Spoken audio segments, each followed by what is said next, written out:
You're listening to Just Asking with therapist Stephen Ng. It's a conversation on what we're all thinking about, but no one's talking about, our sexuality and how to manage it intelligently.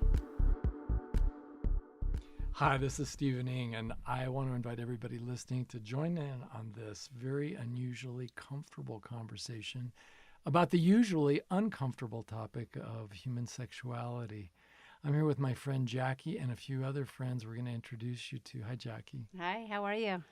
I am doing well. You also brought this conversation, I think. What are we talking about today? This is, again, a conversation that I have a lot with different people about parenting LGBTQIA plus children and how we could do a better job as parents. And I am one, so I am speaking from experience on this on the parent side.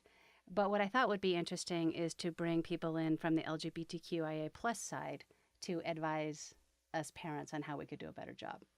Well, we have a couple of guests here with us today, and I thought maybe I could let you gentlemen introduce yourselves. Yeah. So I'm Kurt Thigpen. I am an openly gay, cisgendered man. I'm president of the American Ad Federation here in Reno and CEO of Ace Studios. And married to a beautiful man. Yes, gorgeous. How long have you been married? Next month will be 3 years. Wow, that's great. We just celebrated 4 years of being together, though, so yeah. And? I'm Levi. Have a transgender experience, man of transgender experience, I guess you could say. And yeah, it's mostly about it. It's nothing. I just kind of hang out. So Okay, so all four of us are significantly different. We've got a cisgender hetero male, a cisgender homosexual male, a gay male, a cisgender heterosexual mother of a child who is trans. Yeah. And we have Levi, who has a trans experience. Yep. Oh, and don't forget Evan, who's on the board. We love Evan. Well, and we will give Evan credits and music credits at the end. So this conversation is really not so much about gender identity as it is about parenting and trying to help parents figure out what the heck they're doing. And who wants to go first in terms of, let's start off with things not to do. That's the easiest to dive into, like what not to do. I'll go first if that's fine. I'll just give you guys a little background, and Steve and Jackie know a little bit about my background. I grew up in the Deep South in Georgia, very, very conservative area of the U.S. I grew up in a very Baptist community. I realized very early on at like 5 years old I was gay. I just didn't really know what that was, what it meant. I just knew I had a crush on my kindergarten best friend. But, whenever I came out, and I was actually outed online in a blog post by someone who I was talking to online at another school. But when I actually had to come out to my parents, it didn't really go that well. Like, I wrote a letter to my mom because I couldn't really verbalize it because I was choking up so much. She didn't accept it because of her own religious beliefs. Same goes for my dad and some of my family members that, because of religion, they couldn't stomach, who I was. And so it's taken them a number of years, a lot of turmoil to come to terms with that. But the thing off the top of my head, based on my experience, is if you're a parent and you have these religious beliefs, it's important not to bring that into the conversation when your child comes out to you, because they can feel immediately judged and chastised and all of that.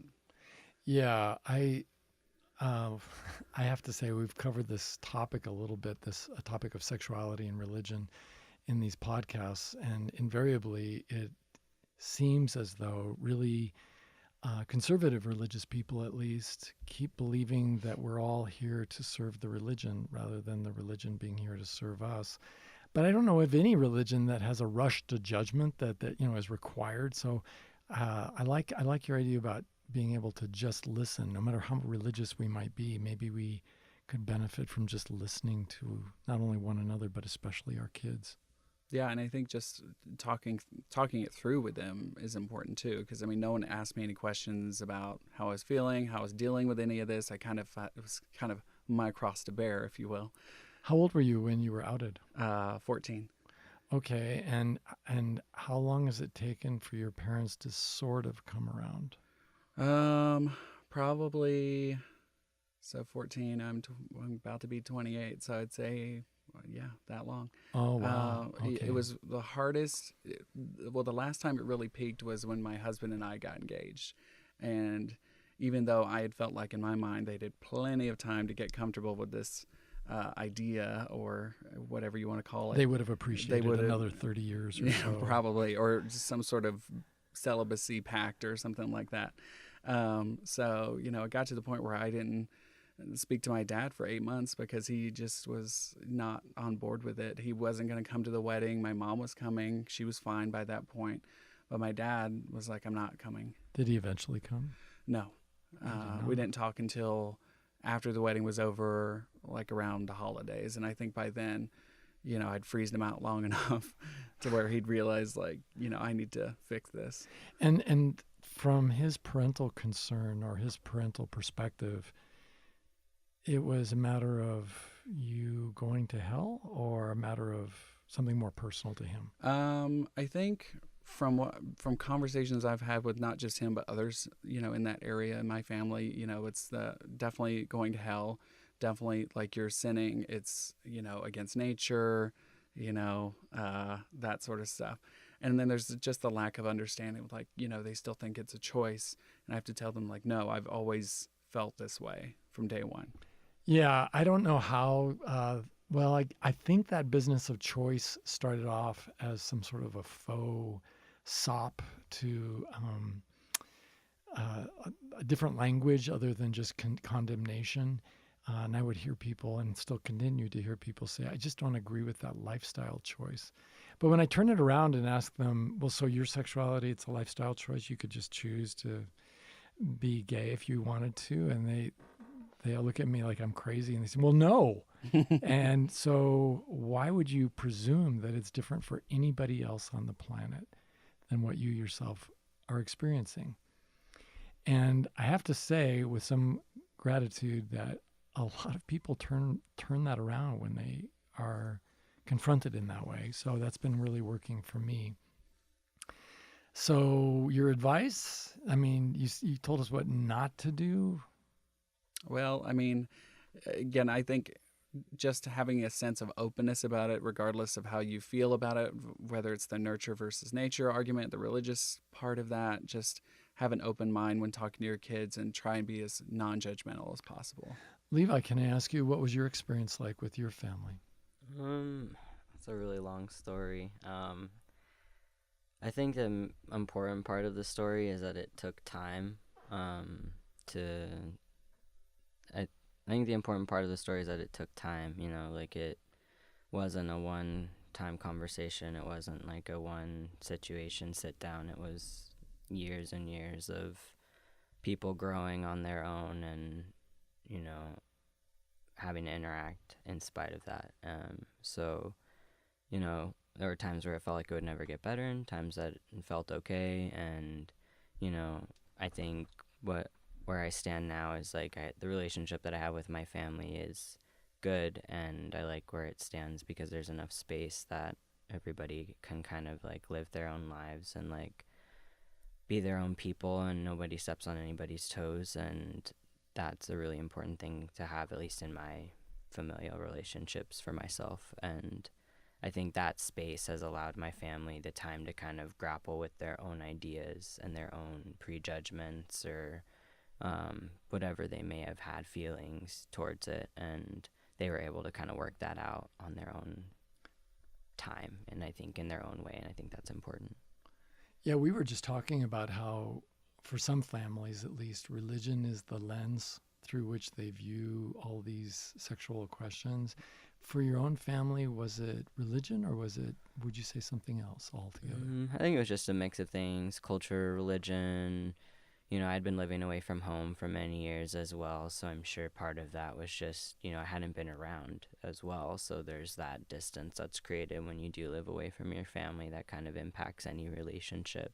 So I think all of those as a conglomerate just kind of just made them feel very distant from the situation, so they couldn't really understand without being there, to see me and know that I was okay, know that it wasn't like, anything negative but once they were able to see me and I could visit and it was more comfortable, I think they were okay. I think the biggest thing that was the issue is that they wanted me to be safe, and they wanted me to have a good life, and the worry of me not being able to have that was the biggest issue for them, I think. So it was all from a motivation of love. Yeah, really. Like, you can love someone, more than you can explain, but that doesn't mean that it's always the healthiest way to love Right. somebody, Right.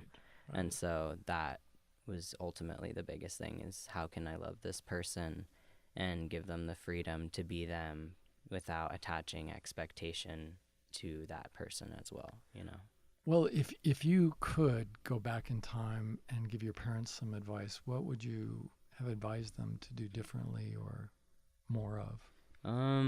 I guess just sort of like trusting me in my decision to transition and to change my life in that way, and that I wasn't doing it as a young, impulsive person, without any fore or afterthought. I think that was probably would be the biggest thing, is just trust me a little more in what I'm doing.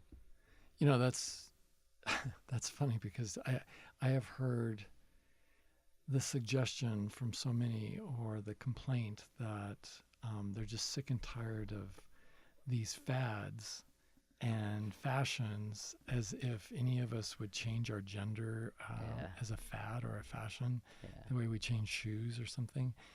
It's yeah, that makes a lot of sense. Yeah, like no one chooses to make their life more difficult for nothing, Right, right. That makes so much sense. So, Jackie, what about you? I mean, how has your experience worked out with your own child? I can tell you one thing not to do, and I can tell this because I did it. When my child told me that she was asexual, and I told her that she was wrong and that she just didn't know, she hadn't had an experience yet, and so she was too young to know, and I didn't know whether that experience would be male or female, but when she did, she would know that she wasn't asexual. And so when your child tells you about their sexuality, don't tell them that they're wrong. Yeah. Yeah. Even if you're ultimately right. I lost years with her. Because she wasn't going to tell me anything else after that. Yeah, that just seems like good advice for all of us. I can't imagine a counselor who's really trying to help somebody just looking them in the eye when they are first approaching a subject and saying, "Well, you're just wrong. Let me tell you how it is. You're just confused. Yeah, Yeah. some snap out of it therapy is all you need here, Mhm. and you'll be fine." I know. I am ashamed. I mean, this is one, it's been 3 years. 3 years since this happened, and I still look back at that day, and I was so proud of myself that I was open to letting her love whoever she wanted to love, regardless of gender, but that I didn't accept what she was telling me. What did it mean to you when she said she was asexual? I mean, why was that? If she had simply said, "I'm gay" or "I'm trans," would that have been easier for you? Oh yeah, a lot easier. The asexual one made me sad, because I think sex is awesome. I think love and romance and passion are awesome, and it made me sad that she felt like she wasn't going to experience that. I understand that you can be asexual and still love, but it bothered me that the idea of her not having that passion for another person made me sad. And it made you sad, but I mean, was it more than that? Like finding out your child lacks color vision, or your child is not going to have normal hearing ever? I mean, those are really sad things, but what was the sad part, I guess, is what I'm wondering. That she wouldn't be like you? No, because she's obviously not like me, and she's never been like me. So that wasn't an expectation. It was the idea. Again, I think sex is a really important part of who we are. And I think a romantic, passionate relationship with another person is something that makes us human. And perhaps I didn't completely understand what it meant to be asexual, but I didn't want her to give up on that. Were you worried she might end up alone at some point and regretting that later on? Sure. And I know so much about sex as emotion, and I think emotion is important. Yeah, and I think the asexual community is actually one of the harder ones for parents to get because there seem to be fewer of them, or at least fewer who know that they are asexual. And as a community, they really haven't, had a presence in the public spotlight nearly so much as the gay community or the LGBTQIA plus community. I think that, but I'm sitting here listening to this from my own hetero perspective of growing up in the 50s and 60s. And I have to say I'm a little bit envious of all of you to some degree because I had exactly 0 conversations about my sexuality with my parents and 0 understanding and lots of presumed irrational beliefs. And I think, not that I want to change places with anyone here at the table, but it just seems to me like these sorts of open conversations need to be had by all families, regardless of whether somebody thinks that they belong to a sexual minority. Yeah, I agree. And I was reading something about that yesterday, preparing for this today, that regardless if your kid is gay or even if they're straight, you should have those conversations, especially since those are going to be their classmates, their friends. They need to know, who people are, how they identify, what to expect, how to treat people with respect. And then one thing I'd like to say, just for any parents listening, look up resources like PFLAG, for example, so you can find some folks to, kind of use as a soundboard, what do I do? Those types of situations. PFLAG's a great organization to get involved in. I think it's important too to kind of piggyback that parents find communities and not kind of use their LGBT kid as their therapist about their feelings regarding them, because your kid is going to have their own feelings about themselves, and to also have to process your feelings about them is a lot to ask anybody to have to do, let alone somebody who's really young, or even somebody who's 20.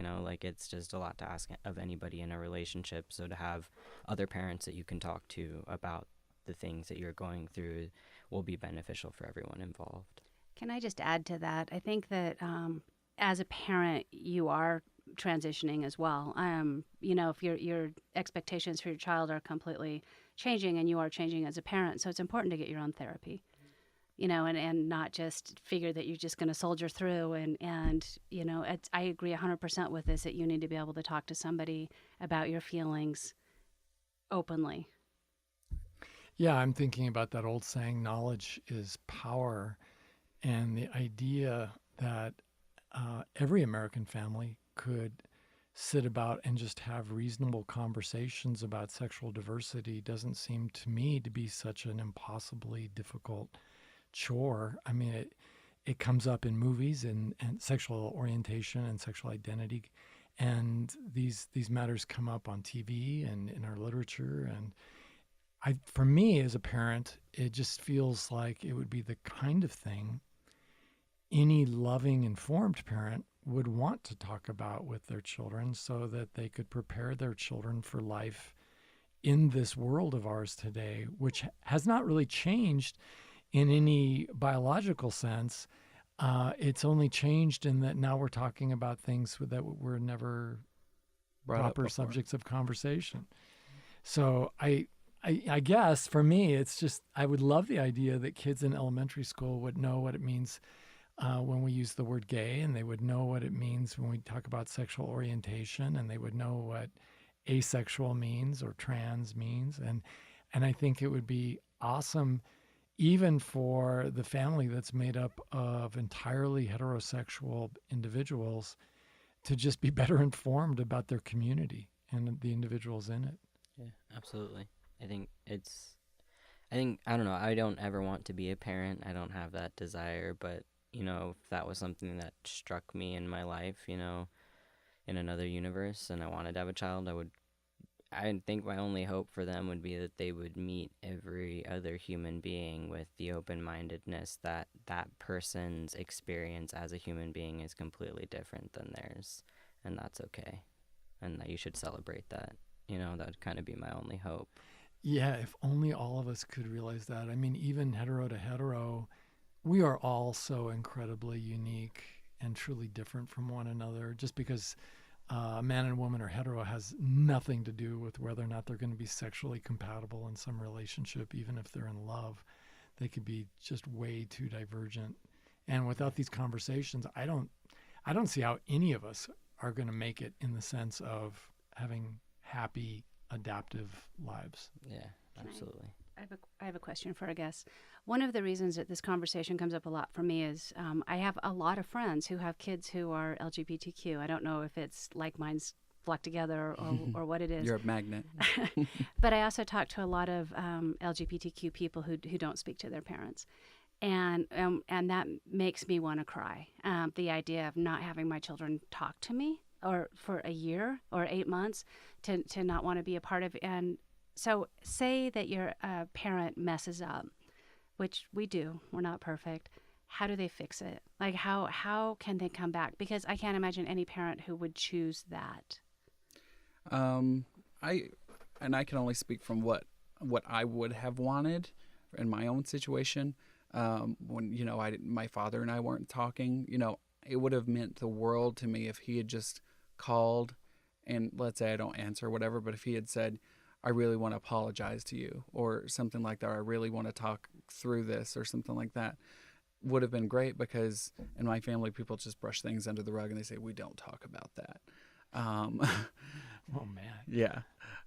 So to me, that would have been great. And if it had been approached from like, yes, I messed up and I'm going to acknowledge that, rather than a phone call where we're talking about the weather and we're just not going to talk about the elephant in the room, would have been great to me. Yeah, and I can't help but think that you'd still be delighted to get that phone call. Yeah, because it was never really an apology. It was a weird call where I think you're mad at me and I think I know why. We kind of talked through it and now we're fine. But it would have still been nice to have gotten like, and I'm sorry I messed up. I didn't know what I didn't know, Right. That makes so much sense to me. Can I ask you, in your conversations with your mom, have you guys had conversations about how values have changed? I mean, she starts off with her husband, and pretty much again, in the sense against your being gay, and have the values around in the conversations you and your mother had changed? And my parents are divorced, by the way, so it was like so hard, ping ponging back and forth between them, of like helping them both understand separately. But for my mom, the way she's kind of gotten past it is she's said to me, well, that's between you and the Lord. I love you no matter what. She's basically saying, I'm going to not, carry this on as like this is my fault or anything like that. Not that anyone's at fault, but I think it's her way of getting to acceptance. And to me, I'm like, I'll take a win where I can get it. Well, and it's thank God for your mom's attitude, because it means she's also not required to be God's enforcer, making you toe whatever line she thinks you should be towing. So she gets to just be her own child of God, loving you where you are. So Levi, so same question for you as far as giving advice to parents who have messed up. How do they fix it? Well, I think I have an interesting perspective because religion didn't really play a big part in my family and I's relationship during, their time of having to understand me as a person. And I don't think that time is over. I don't think it will ever be over. Like anything, we're always going to learn more. But I would say, when you go to apologize, make sure that you're apologizing from a sincere place, because not just from parents, but in many people who have, messed up in that sense in terms, you know, and said or did something offensive, etc. It wasn't an sincere apology. It was an apology for an apology's sake, and that's gonna burn more than just not apologizing at all. So I would say analyze your reasons for apologizing and just make sure that when you do apologize that, like, you know, you're open to your child maybe not accepting it at that time, and maybe they need more time to be okay with it, and they need to get to a place where they're okay to forgive you, and you have to just sit with that, you know. An apology isn't going to fix everything, and I think going into an apology with that understanding, no matter the situation, is like the best place to be. Well, and I would think that it could require multiple apologies. I mean, this is obviously something that doesn't get better just with one conversation. Yeah, I mean, I still have conversations with my parents. I'm like, remember you did that thing or you said this thing, and they don't remember or realize that it was, you know, something horrible that they said. Because I know my mom in conversations like, was just like, oh, I was totally fine back then. I'm like, hold up. Let me give you a history lesson. It was not fine. And I'll remind her of like the hurtful thing she said. And then she's just like, oh my God, I had no idea. So I think to your point, like you're going to continue probably for the rest of your life having these conversations with your parents, you know, if like you did this thing and I kind of felt bad for a while. Yeah, I hear you. And I think it's going to be more of a process than an event, you know, of reconciling and coming out of, you know, for me, what it would mean is very similar to what I experienced going through any of the issues over which I've had denial. And coming out of denial doesn't happen all at once. You know, it's layer upon layer of misinformation and irrational thinking and all the rest. And it takes a while to get rid of all that. So we've reached a point where we're going to say goodbye. And if you would like to chime in on this conversation, we invite you to go ahead and throw us a tweet or a question at Stephen Ng MFT. Thank you all for being here today. Thank Thanks you. for having Thank us. you.